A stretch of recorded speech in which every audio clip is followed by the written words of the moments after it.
Hey y'all, Chelsea and Danny here. Enjoy this episode of Today's Homeowner here on YouTube. Have you been thinking about a patio cover or maybe a little extra living space or a brand new kitchen? We've got all of that in this week's show. Today's Homeowner with Danny Lipford. Real projects for real homeowners with real solutions. Information and inspiration on improving your home from professional remodeler Danny Lipford. Welcome to the show. Now, the owners of this home have lived here a number of years, but there's a few things they never liked about this house. One thing, a very small little patio area, not really big enough for anything. We're solving that problem by creating a much larger patio with the roof cover overhead. Then they needed some more space in their family room. We're adding to the family room by actually enclosing the existing patio to give them about 6 more feet in that room. Now, everybody likes a nice brand new looking kitchen. Well, we're taking care of that as well with remodeling their existing kitchen, then removing the wall between the kitchen and the newly expanded family room to really open up the floor plan of this home. Now, these are very common home improvement projects, and you may be considering a few of these. If you are, stay with us.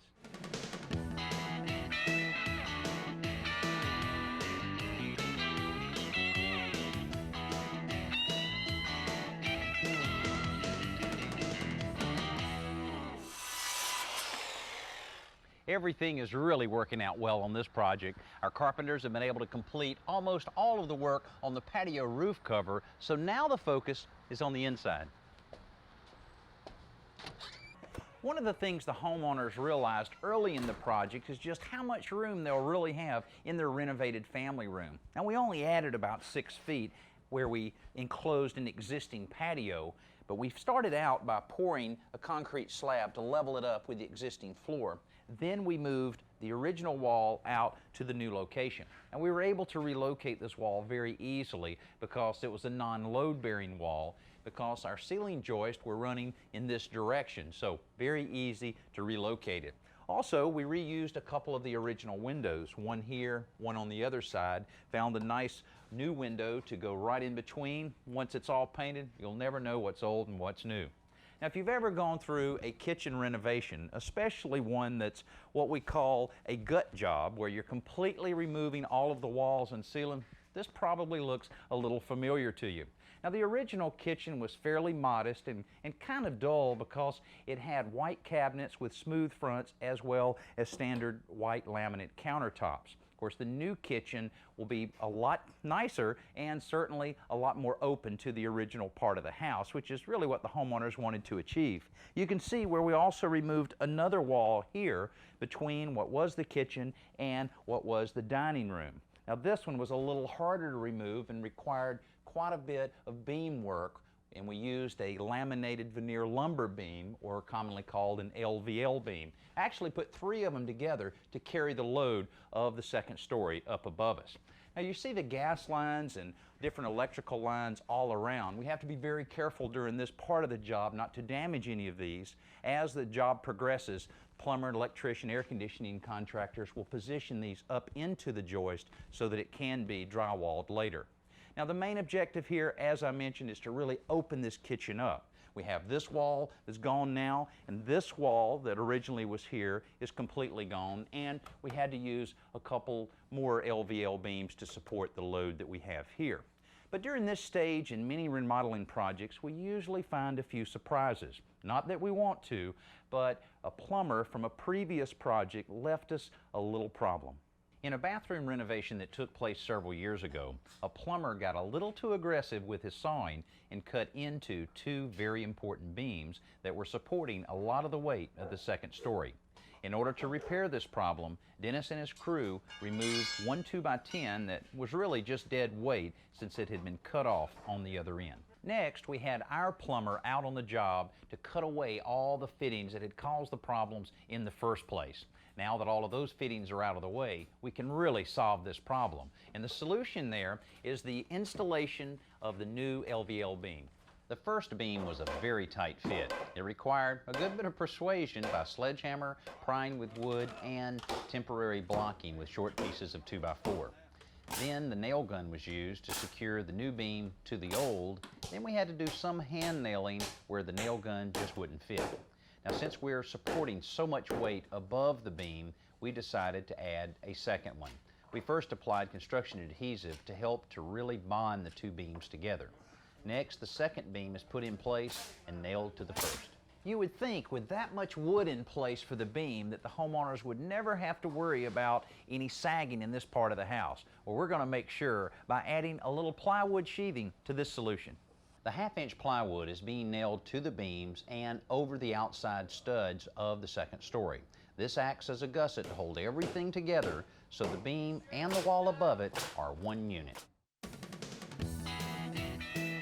Get ready to review your fix-it list as Danny and home repair expert Joe Troini show you this week's simple solution. Brought to you by DuPont Tyvek. Build it once, build it right. Refinishing furniture is a very popular hobby these days, and as usual, Joe has a few tips to make it go a little easier. That's right, Danny. In this case, we're removing some chemical stripper, and usually people use a metal putty knife, but that has a tendency to gouge or scratch the wood. So what I like to use is a plastic tool. In this case, it's just a kitchen spatula. Okay. You can also use a plastic putty knife, and you can round over the corners with a file or a piece of sandpaper. But you can see this works, equally well, and there's no chance of scraping the wood. Okay, and it's easy just to dispose of it Right into by a wiping can. it off. Yeah. That's great. Okay, now see, a 5-in-1 knife, usually that's a professional painter that carries that around. Yeah, this is a painting tool, but I like using it for stripping because it has this cutout here, this circular cutout, which is used for scraping paint from paint rollers. Right. But it works great for removing finish Oh, yeah. from rounded surfaces like this leg here. And then you see I put a pie pan underneath just to catch some of the drippings from the stripper itself. Yeah, that would keep it a lot neater. Now, okay, what about the shavings here on top? I know there's a trick behind that. Yeah, well, there are two reasons to cover the stripper with wood shavings. First, it prevents evaporation. It slows it down a little bit so the stripper has time to work.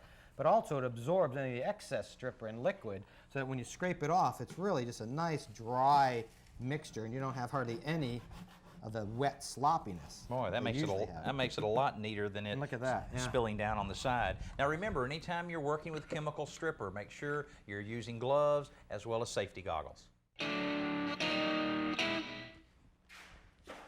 Well, as you can see, our drywall finisher is putting one of the last coats on our drywall. Now, over the last few days, there's been a lot of work like this taking place, including a lot of the taping and all the other coats of drywall compound. Now, if you'll remember, we had a lot of work right in this area with all of the beams that we had problems with from a previous plumber. Now that we've been able to straighten the ceiling out real nice, really turned out well, and it was well worth the extra work we put into that area, so the homeowners won't have that problem down the road. Now, another thing that we've done here in order to create a little more space for the homeowners is to relocate a water heater that originally was in the laundry room. The laundry room has been reconfigured to make it a little more accessible to the kitchen area, and we moved the water heater in a very logical place, the attic area right above us here. Now, in addition to relocating the original water heater, we also provided a second water heater because the homeowners have had some problems with having enough hot water in the past. So putting these two water heaters together ensures that they won't have that problem again. Now, many times homeowners will ask me about how smart really is it to install a water heater in an attic area because of the potential of leaks. But most codes require you to put a drain pan under any water heater that's located in an attic area and then provide a drain line directly to the outside so that in the event of a leak, it'll drain it to a nice, safe place. Now, you may have noticed we also have our steel post in place that's positioned directly under our Lvl beam. And the beam here, of course, is supporting not only all of our ceiling joist in this area, but also our second story that's up above us. Now, later on, our cabinet man will be casing this out with some wood columns that'll really tie in the family room to the kitchen area. Now, another thing that we've had to deal with here is to really anticipate the flooring and how the flooring will all tie together. And our flooring contractor, Cindy Hilliard, had a little challenge in preparing the old dining room floor. Well, Cindy, looks like everything's nice and level here. It does. It looks great. Now, tell our viewers why we had to do so much work here in the old dining room area. Well, we had an old 3/4-inch existing hardwood floor here, and it was recessed down on the screeds. So we removed the floor, and then we brought in the cement and sand and packed it in to keep the level the same in the kitchen. But why so early in the job? I mean, we haven't even finished the drywall yet, and you're already putting down a slab. Why is that? Well, we need the concrete to cure. so that we can put the new hardwood over it and not be afraid of the moisture coming into the hardwood. Okay. Now, of course, we took up hardwood that was there. Some of our viewers may wonder why we didn't utilize that hardwood instead of going over it. Well, we didn't want the transition piece to be here in the middle of the kitchen. Instead, we decided to put it here at the existing living room where the other floor was. And the sound is also just much better when it's all concrete, have the same good, stable sound. If not, you may have that little hollow sound when you go from one point to the next. Exactly. Now, I know you're using a half-inch glue down, but instead of pre-finished wood like so many people are using, you're using an unfinished. Why is that? Well, we're going to put this floor down, and then we're going to come back and we're going to sand and stain all the new wood plus the existing wood that's in the living room and the front room, so that everything will match the same. Well, I know homeowners have a heck of a time trying to figure out exactly what type of flooring to go in an area like this where it's all nice and wide open. I know they've decided to go with the hardwood, both in the family room, here in the kitchen breakfast area. But what about hardwood in the kitchen? Does that really hold up? A lot of homeowners ask me that. Well, I have it in mind, Danny. It's great. We take Any care of it. precautions or anything you have to go with? Well, we make sure we clean up any spills or anything quickly instead of letting it sit there and soak into the wood, but we've just enjoyed it. All right, great. And it's nice. It kind of adds to the openness of a room like this when you can utilize the same flooring throughout. Because I know in some projects we've seen ceramic being used both in the kitchen as well as the family room. That looks nice too. Right. This will make the room just look larger with the same flooring throughout. Okay. Well, you better get ready because we got cabinets going in tomorrow, a little bit of trim, so it won't be long. Okay, I'll be ready. Now let's join Danny at the Home Center to check out the best new products. Brought to you by the Home Depot. Over the last few years, there have been tons of wood flooring products introduced into the marketplace. Now, if you've tried a few of these products, the manufacturers required you to use a bottle of glue to glue together the tongues and the groove. Many of those floors were installed over a pad like this, and then when you glue the tongue and groove together, that creates your solid surface for your floor. Now, this product is just a little bit different than that because if you've used that glue bottle technique, you probably ended up with glue all over the place. Now, this flooring from Harris Tarkett is called Vanguard Tap Type. What it is it has glue, you can see the residue here, applied at the factory on both the tongue and the groove parts of the wood, so that when they do go together and you tap them together, then that activates the glue and keeps it together. Now, this can be installed using the floating floor system and putting down the pad first, or you can glue or staple this down to a wood subfloor. Now, this has a special aluminum oxide finish that's been proven to be 10 times more abrasive resistant than other finishes, and it's thick enough, being over a ½ inch thick, that you can sand this up to 3 times if you decide to refinish it over the years. It's a good product, it goes down very easy, and might be just the thing for that tired kitchen floor.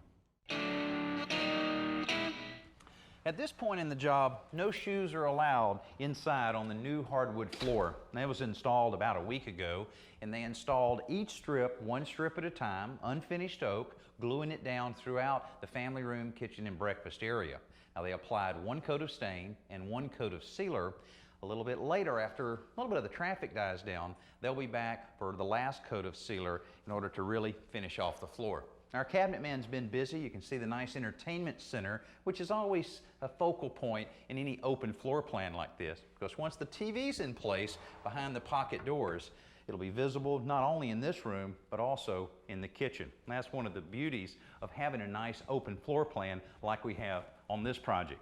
Now, of course, the cabinet men were in also about a week ago to install all of our top cabinets, as well as all of the base cabinets, and installed several cabinets at the other end of the room, including a desk section with a cabinet overhead and a nice large pantry in the area that used to be the dining room. Now, if you remember earlier, we had a lot of beam work to do involving removing this wall and the wall over here. Because of the large beam we had in between the old kitchen and the old dining room, it created a problem with the routing of our air conditioning. So we were not able to get air conditioning down to the other end of the house unless we built some type of fur down.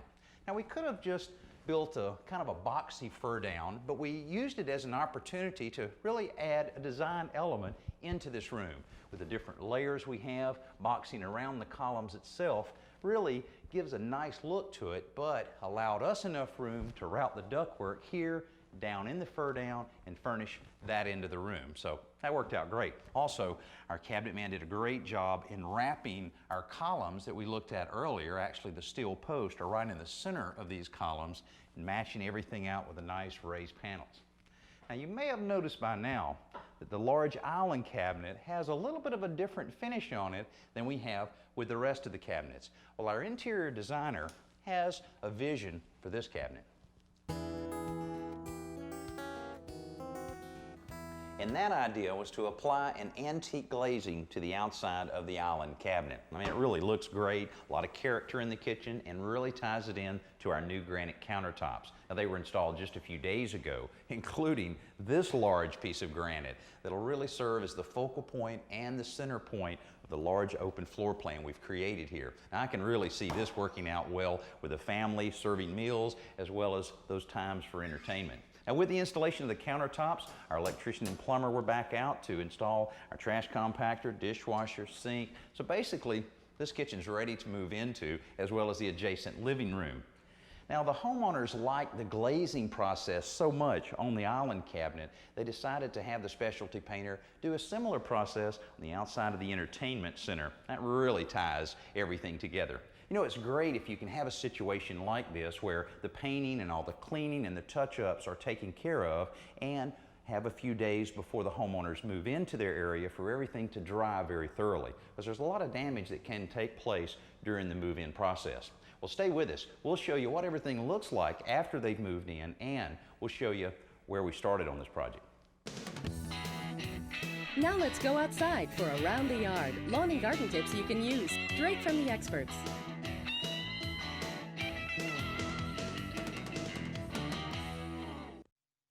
I'm with Dr. Trey Rogers, who's a turf expert, and I hope he'll be able to help me out with this spot in my yard. What do I do?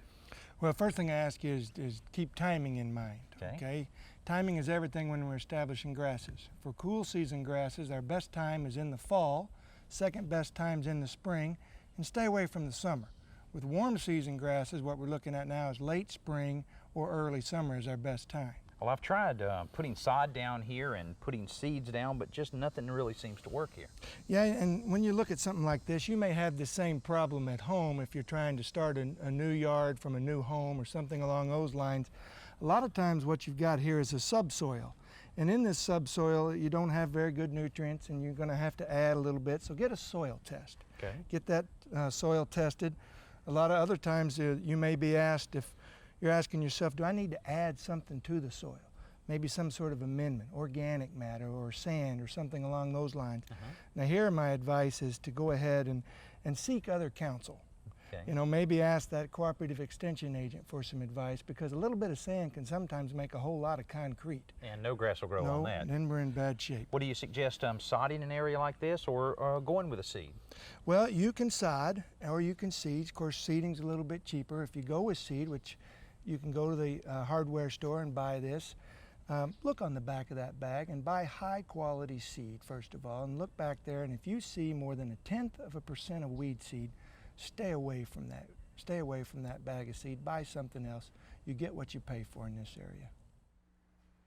Now, we finished this project just a few days ago, and the homeowners have really been busy bringing in all of their furniture and taking care of all of the decorating, and the results really turned out nice. Now, before, they had a fairly modest family room that really needed some updating. They really wanted a more cozy type area for the family room, and certainly have achieved that with using the hardwood floors and the nice warm tones. They've painted everything. It really does look nice. Now, the kitchen also has undergone quite a transformation from the old laminate countertops and painted cabinets to what they have now with granite countertops and the nice wood that's used on all of the cabinetry. Also, they have plenty of room in the kitchen breakfast area now, since we converted the original dining room to a breakfast area, added some more cabinetry in that area as well as a desk section. Now, most people in the country spend most of their time in this area of their home. I'm sure it won't be any different with these homeowners. I'm Danny Lipford. I hope to see you next week. Hey, thanks for watching this episode of Today's Homeowner. And don't forget to comment, like, and hit the bell icon so that we can notify you when new videos are posted. And don't go anywhere, click around and continue the home improving fun.